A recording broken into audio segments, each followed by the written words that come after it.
Good afternoon. Joining us on the line now is David Bellos. He's a writer, translator and professor of French and comparative literature at Princeton University. He is the co-author of Who Owns This Sentence? A History of Copyrights and Wrongs. It's an exploration into how copyright has become a tool of unprecedented power and wealth for the few, widening the gap between the richest and poorest in society. Welcome to the show, David. Glad to be here, Hannah. Oh, it's lovely to chat with you. Thank you for joining us. So this is a really fascinating subject. I'm interested to learn a little bit more about the history of copyright. When did it come about? Well, the usual story is that it came about in 1710. That's 314 years ago, in a thing called the Statute of Anne, which was a law passed to put an end to a period of chaos in the English book market.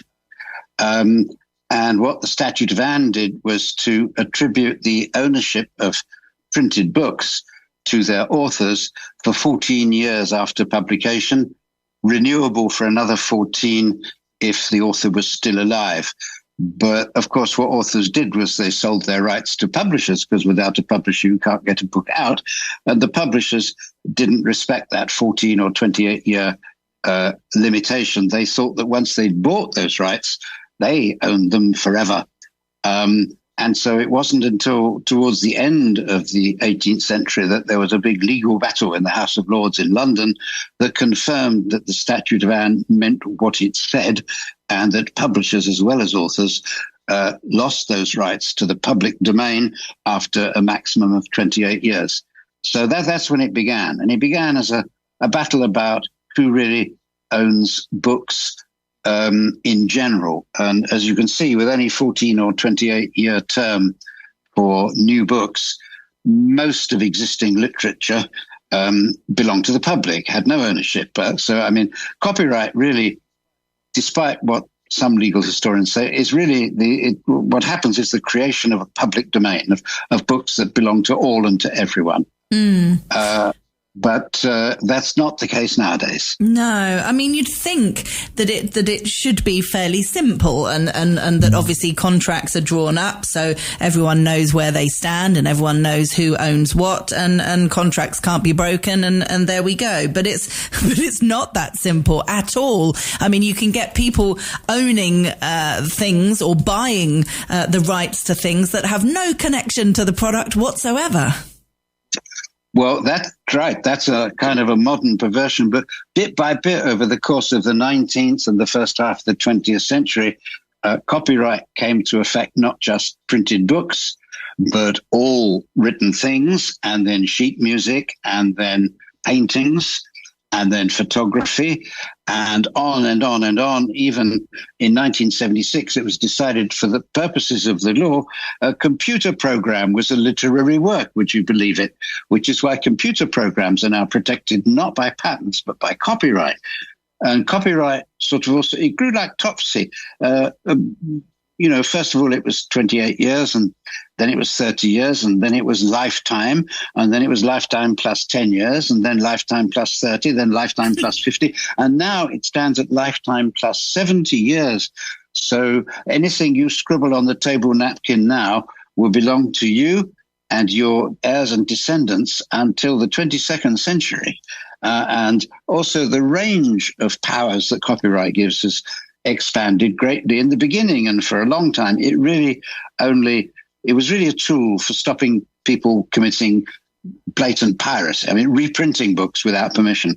But now, when you own the copyright, you own the rights over all derivative uses of it. And all derivative uses, it includes, things on tea towels and any kind of obviously translation, adaptation, abridgment, rewriting for the screen, rewriting for the stage, but even permission to quote little chunks of other books. But you have to ask for permission, because the owner of the rights of the original work can demand a fee just to quote a couple of lines of poetry. So, but all of this is a late 20th century thing. It had been happening in slow motion for 100 years before. But the big acceleration, the big expansion comes in the last quarter of the 20th century.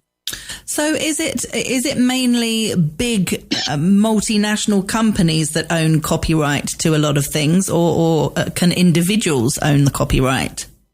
Oh, individuals own the copyright to anything they create.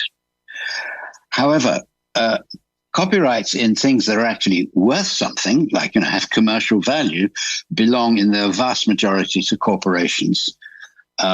Obviously, that's true in the case of movies, but it's now truer and truer in the case of music, where big companies like Universal Music Group buy up the rights from the singer-songwriters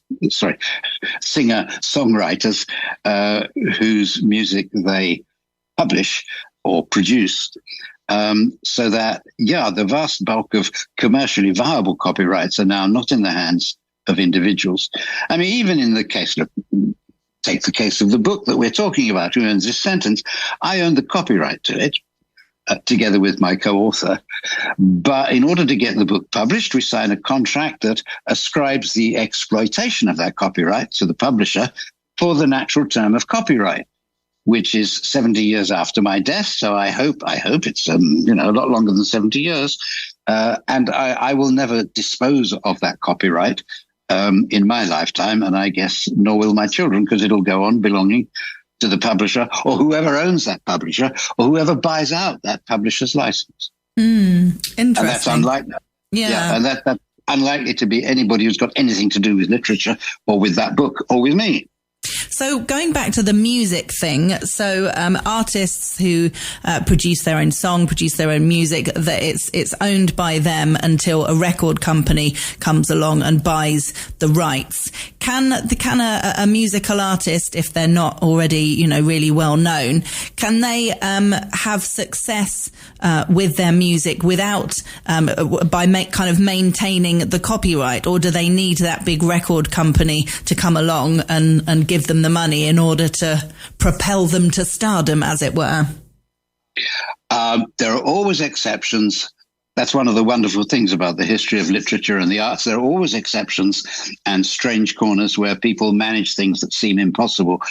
But the broad and general answer to your question is that even in the age as we are now of sort of amateur videos, amateur TikToks and so forth, with a few exceptions, there are the gatekeepers, and to get access to a wide public, you need a company that's got the power to distribute your music. And so actually it's a tremendous gamble to try and reach a public without the backing of an organization. So when you talk about the kind of power and wealth for the few, are you talking about the big publishing houses, both for books and for music and for films? And the people who own the publishing houses, who are remarkably few because they're now such big conglomerates that belong to other big groups. That's right. The few, the shareholders, the equity owners of these very, very large groups that control a very large proportion of book publishing and music publishing, and of course proprietary software around the world, and most of them are based in Europe and North America. And presumably that's just as people produce more content, books, music and films, these people are just going to get richer and richer and richer and richer. I mean, can you see that changing? Not unless people now start reading my book and thinking about it and understanding a little bit about how we got into this mess, because it's not something, as far as I can tell, that anybody ever really intended. The history of the copyright laws seems to be largely a history of unintended consequences.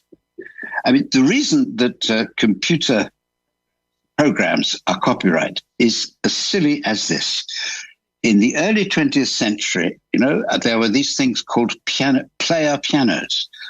They were automatic pianos that played when a piece of paper tape was put through a mechanical winder, and it operated the keys.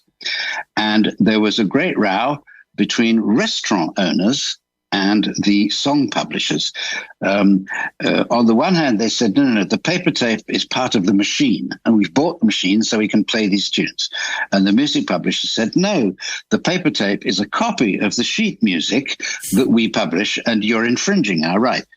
The solution to that particular squabble happened in 1911, and the solution involved regarding punched paper tape containing a musical notation as equivalent to a piece of published music.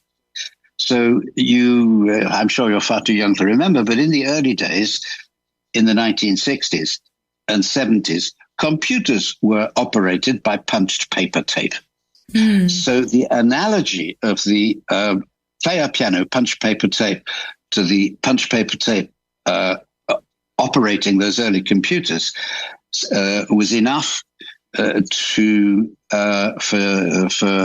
courts to judge that a computer program was the same sort of thing and was therefore covered by copyright.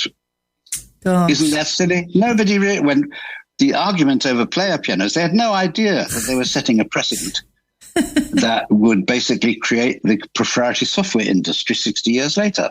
Amazing. It is bizarre, isn't it? So how did this book come about? Why did you decide to look into the history of copyright? Well, it's all the fault of my co-author, Alexandra Montague, who's he majored in comparative literature at Princeton many years ago and has become an international intellectual property lawyer in the meantime. And he came back to Princeton and said, you really ought to teach students about this because copyright constrains literature, books, all the things that you're interested in. And so I picked up the challenge. I said, all right, well, let's do it. And so we taught a course together about copyright and the history of culture. And we got such a good response from students, and we got ourselves so interested in what we were teaching, we decided that actually it would be a good idea to produce a book that the students could read, because there's a huge library of stuff about copyright law, and most of it is awfully turgid and unreadable, and it's talking to other lawyers. We thought that actually ordinary people also ought to have some access to this and to actually be encouraged to have a think about whether they really want things to be the way they are. And like anything, if people want change, there need to be enough people who want that change to happen in order for changes to be made. I mean, do you think it's possible? Well, of course it's possible. Copyright law has never been stable. There have been amendments and new laws about copyright somewhere in the world pretty much every year since 1710. So it obviously can change. It does change. It never stops changing. The direction of change is, however, a different matter. So far, even though there have been serious attempts at various points in history to abolish the entire thing, every actual change in copyright has made it bigger, stronger and longer and deeper and wider. There's been no rollback pretty much anywhere that we've ever come across. So it's a tall order to imagine it could be rolled back. But that it could be changed, certainly, of course it can, and it will be. There's no doubt about that. I mean, it's such a ramshackle, rickety structure covering such a wide variety of different things that it's inherently unstable anyway. So it will go on getting changed. But I think before enough people can want it to change, enough people have got to start talking about it and start understanding just what it is. Sadly, I mean, these last 50 years during which copyright has been transformed really into a huge enterprise, there's been really rather little public discussion of it. It's as if people thought it was just a technical matter and not worth bothering about.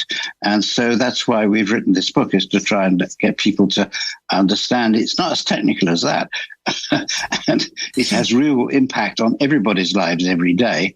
And you need to know a little bit about where it comes from to understand why it's the way it is. I suppose we see members of the public. I mean, we see it happening more in music. You know, there's been various high profile cases over the years, band members falling out saying, well, I played that instrument, so I surely own that part, and all this kind of confusion, and people's songs or parts of their songs being sampled by rappers and things like that, or even questionable lyrics or melodies that people say, no, I wrote that melody many years previously. I mean, it's complicated, isn't it? The saying in the profession is, where there's a hit, there's a writ.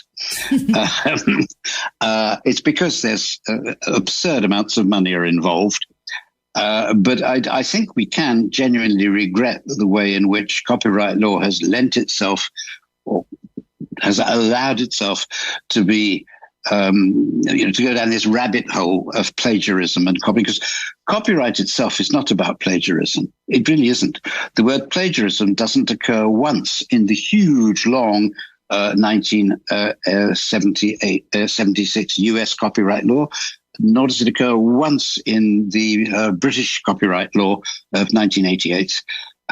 Copyright is not about plagiarism, but somehow the music industry, or at least the prima donnas of the music industry, have managed to make it seem as though any kind of imitation, similarity, homage is an infringement of copyright. Most of these cases fail,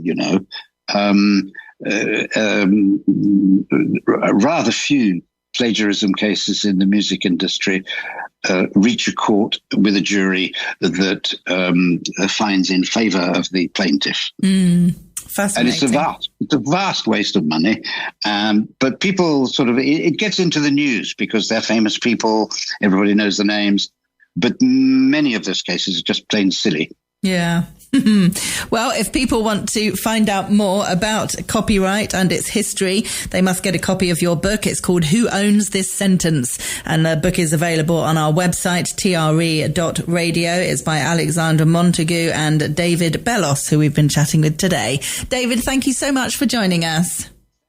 Thank you for listening to me. Bye-bye.